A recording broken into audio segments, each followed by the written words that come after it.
How's it going, everybody? It is Sunday, July 5th, 2026. I'm in I don't know what we call this, convoy area, Curdy Mesa, however you want to describe it. Coming to Book Off. I just got done reading the Stephen King novel, Tommyknockers. It's a horror science fiction book about this alien ship that gives this whole town some kind of I wouldn't say superpowers, but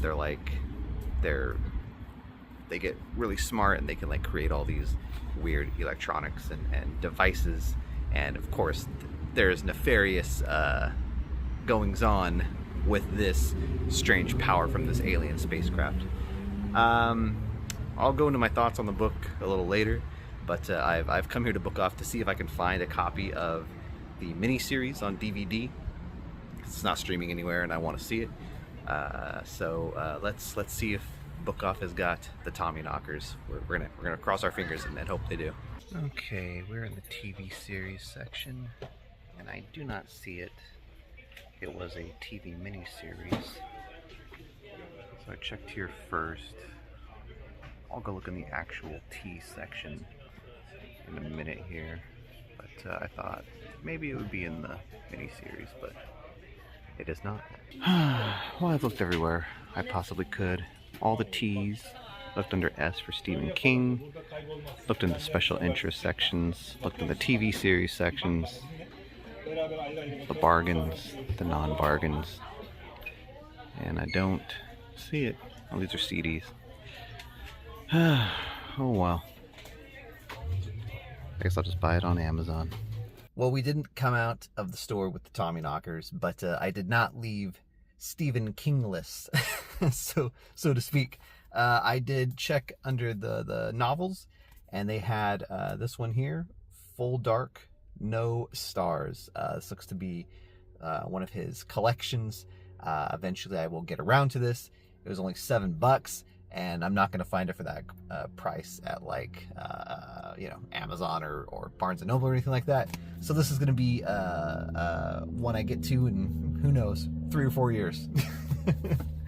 On top of that, I've also got this DVD copy of Nightmares and Dreamscapes. This is a limited series that ran on, I think, TNT in the 2000s. It's got adaptations of several King short stories, including one called, what is it called? Warzone or something? I don't know. It's from what's that one? Night Shift. And it's about this this guy who gets a box of toys, war toys, and unknowing to him, they are possessed by some kind of force and they come to life, and he goes to war with these basically little G.I. Joe guys. It's pretty cool. So if you can find Nightmares and Dreamscapes, I say check it out. In fact, that episode is for free on YouTube. Don't tell anybody, but it's pretty good. You should check it out. William Hurt's in it. That's him right there. That's William Hurt. Come on, get in the camera. There you go. That's it. That's William Hurt. Good stuff. And then finally, I just finished Misery, the novel, not too long before Tommyknockers, and it is not streaming anywhere. You have to pay for the streaming. So I was like, if I'm going to spend money on Misery, I'd rather own it. So they did have a copy of this fancy special edition. It was a little pricey. It was $35, but I can live with that for what is arguably one of the greatest Stephen King adaptations of all time. So I'm looking forward to checking this out later today before I go to sleep, because I like to give myself good dreams before I go to bed. Whatever. All right, let's get out of here. We'll go talk about Tommyknockers somewhere else. We'll find a cool little spot to kind of give you my thoughts on that book, and call it a day from there. So let's see where I get to, huh? This is a nice little spot here. We're over on the west side of Balboa Park. Came and walked over here a couple weeks ago. Went down these trails over here, the sidewalk, and walked over to the park. It's a very pleasant, very calm spot, and figured it'd be a good place to come and chat for a bit about The Tommyknockers, Stephen King's, I don't know what number novel it is, but it's from 1987, according to his, like at the end of the books, he'll usually put in how long it took him to write. He started writing this in 1982, finished it in 1987, that's when it came out. Now, I had been giving letter grades to each of the Stephen King novels, where S tier is the highest, and then, you know, like your standard school grades after that, A through F. Sorry, my nose is itchy. I'm outdoors, so my allergies are like kicking up. Anyway, the letter grade that I would give to the Tommyknockers, this is a C. Why is it a C? Well, it starts off promisingly enough. This woman, Bobby Anderson, she's a novelist, go figure. Most of Stephen King's protagonists tend to be novelists. Imagine that. She stumbles upon a piece of metal sticking out of the ground. She has inherited this property from her deceased uncle, and strolling through the woods one day out in Maine. She lives in a town called Haven, which is, I think it said it's south of Derry. In fact, they go back and forth between Haven and Derry quite a bit, and there are some like references to Pennywise and the occurrences in the novel It.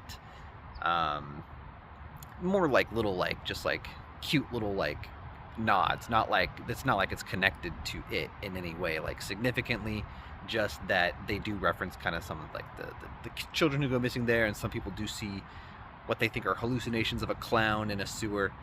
They're just little fun asides. Anyway, moving on. So they're in this town, Haven. Bobby Anderson discovers this piece of metal buried in the ground, and she gets this uncontrollable urge to dig up whatever this is. And as she continues, she discovers that it is a massive piece of metal, and it just keeps going and going and going. And as she digs even more, she comes to believe she has discovered a buried flying saucer. And as the story progresses, a friend of hers, Gardner, I forget his first name, Victor Gardner maybe, he helps her dig this spacecraft up, and then the story kind of, the first like couple 300 pages are about these two characters, and then the story pivots into telling the story of all the different residents of Haven. And what's happening is this spacecraft is giving off some kind of a toxin in the air that's like making everybody smarter, and allows them to kind of build these contraptions that are like otherworldly, right? Like they can make their vehicles float, and they can, you know, they don't need to use energy off of a grid anymore. They know how to like build sustainable, renewable energy using batteries, and they can come up with like, you know, Buck Rogers style laser weapons. It's all very silly, kind of goofy. And then once it got to this part where it was like talking more about the townsfolk, that's where the book started to lose me. I was so invested in Bobby and Guard that I was having to basically learn about all these new characters. And it wasn't just like 3 or 4 new characters. There must have been like 20 new characters he introduces in the span of like the next 300 to 400 pages. Actually, that's too many pages. Let's say 200 pages. The book's only about 850 pages long. So the first 200-300 are about Bobby and Gardner. The next couple hundred are about these 20 new characters that you meet. And then it kind of mixes in Bobby and Gardner with these new characters. Bobby and the rest of the town are becoming more and more obsessed with the alien spaceship and the creatures inside, which they refer to as the Tommyknockers. That's from an old childhood story that Gardner, like a nursery rhyme that Gardner's mother told him to kind of scare him. And they just start becoming more weirder and weirder.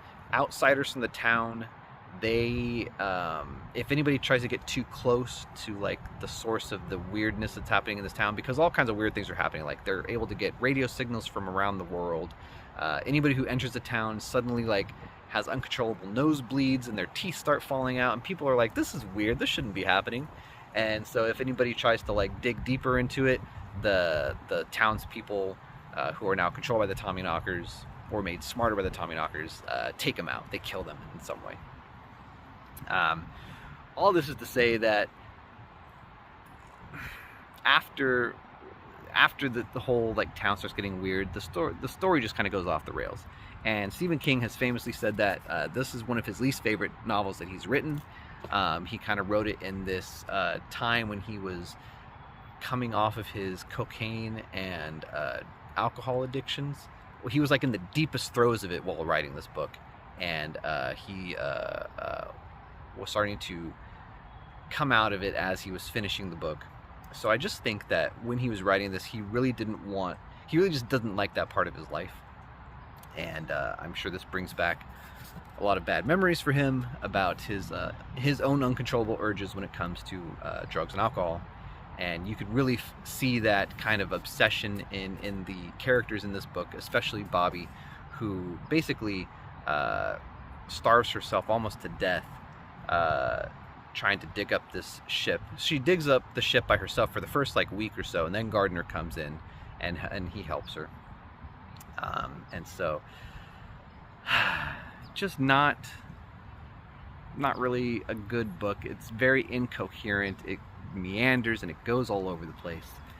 And the ending, satisfying enough, but it just kind of turns into this almost Michael Bay style action film at the end, where like Gardner is like using alien weapons to like take out the people around the town, and all this stuff. And like eventually the kind of like the military gets involved, the government gets involved. If you read Firestarter, there's this outfit in there called the Shop. They're like more secret than the CIA, and they like handle paranormal occurrences throughout, you know, the United States. And so the Shop gets involved, and they send some dudes to the town, and it becomes kind of a like I said, like almost like an action film. And it just took me out of it completely. There's a good like 300-400 page story in this, right? This did not need to be 850 pages long. And King has even said that. He said that he really liked the kind of ideas and stories that he explored in this book, but that it just contained too much filler and fluff, because he was just like hopped up on coke, and he's like, I can write whatever I want and it'll be amazing. And it wasn't. Needless to say, this was a bestseller. It was one of the best-selling books of 1987. So his name alone draws in readers. And it, like I said, I'm reading through all these. I'm going to read every single one, and I just have to go in knowing that not all of them are going to be good. And this was one of the ones that just was not good. So anyway, that's all I have to say today. Thank you so much for watching this video. Hope you enjoyed it. If you'd like to see more of these videos, I'll be here again tomorrow. Well, not here, I'll be somewhere tomorrow.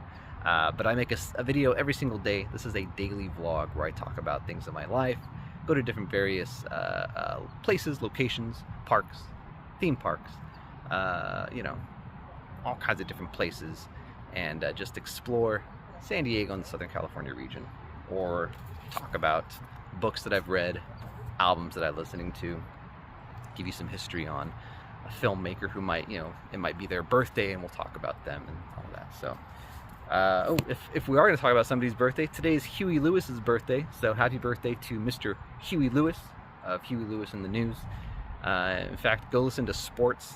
That's my favorite Huey Lewis album, and the song Heart and Soul is my favorite song on that album.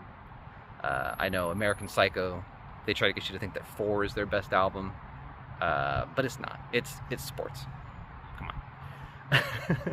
All right, that's going to do it. I'll see you next time. Take care. Bye-bye.